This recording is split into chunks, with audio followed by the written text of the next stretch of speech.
Imagine your genes as a magical spellbook, containing all the instructions to make you who you are. But here's where it gets interesting. There's another layer of magic called epigenetics. Think of epigenetics as tiny magical switches that can turn your genes on or off, like enchanted lights in a fairy castle. These switches don't change the spells in your book. They just decide which spells get cast. But what controls these magical switches? Well, that's where your choices come into play. The food you eat, how much you exercise, even how much you sleep.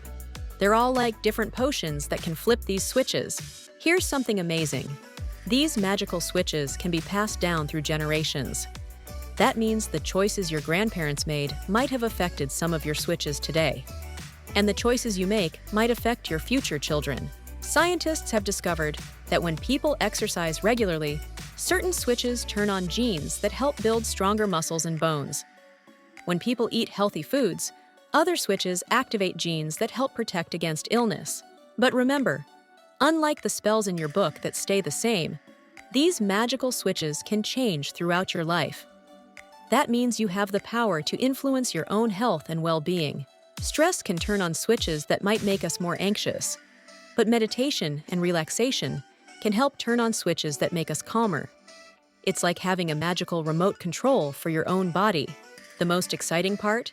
We're still discovering new switches every day. Scientists are like wizards, uncovering more secrets about how these magical switches work and how we can use them to stay healthy.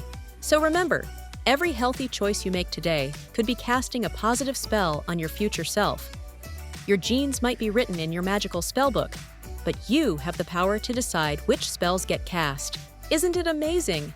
You're not just reading your life story, you're actively helping to write it, one magical switch at a time.